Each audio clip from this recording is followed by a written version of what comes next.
বাবা ছেলের মধ্যে রাজনৈতিক তর্কাতর্কি এবং অভিযোগ তার জেরেই বাবাকে ইট দিয়ে আঘাত, ধারালো অস্ত্রের কোপ মারে ছেলে, গুরুতর জখম অবস্থায় হাসপাতালে ভর্তি বৃদ্ধ। ঘটনা বাগদা থানার ঘাটপাতিরা এলাকার। পুলিশ ঘটনার তদন্ত শুরু করেছে এবং এখনো পর্যন্ত অভিযুক্তকে গ্রেফতার করা হয়নি। রাজনৈতিক তর্কাতর্কির জেরেই বাবাকে কোপ, এমনটাই জানা যাচ্ছে। এবং বাবা ছেলের মধ্যে রাজনৈতিক তর্কাতর্কি, অভিযোগ তার জেরেই বাবাকে ইট দিয়ে আঘাত করে ছেলে এবং ধারালো অস্ত্রের কোপ মারে, গুরুতর জখম অবস্থায় হাসপাতালে চিকিৎসাধীন রয়েছেন ওই বৃদ্ধ।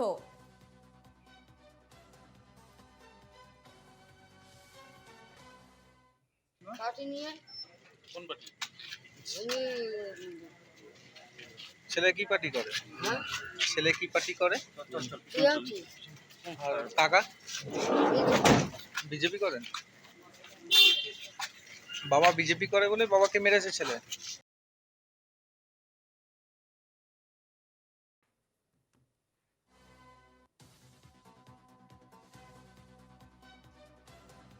আমরা হচ্ছে পাড়ার লোক।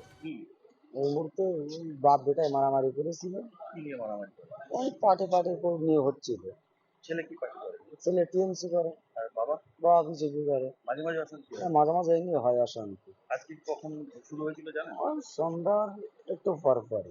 তারপর গন্ডগোলটা ওদের পারিবারিক সামান্য একটু ইয়েও আছে, রাজনীতির কারণে খানিকটা ছেলে টিএমসি করে, বাবা বিজেপি করে, সেই হিসাবে গন্ডগোলটা বেশি রকম উস্কানিমূলক গন্ডগোলটা হচ্ছে।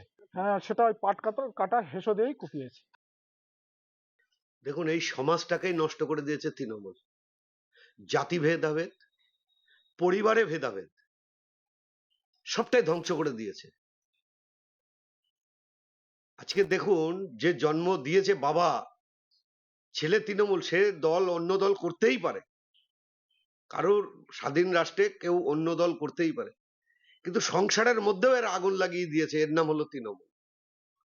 এটা পারিবারিক একটা গন্ডগোল, অযথা রাজনৈতিক রং নেবার চেষ্টা করছে। কেননা এবারে উপনির্বাচনে বিজেপি ধরাশায়ী হয়েছে, ওদের প্রায় জামানত বাজেয়াপ্ত হওয়ার মতন বুঝতে পারছে আগামী দিনে আর বাগদার মানুষ বিজেপিকে ভোট দেবে না, মহকুমা থেকেই ওদের ধস নামবে।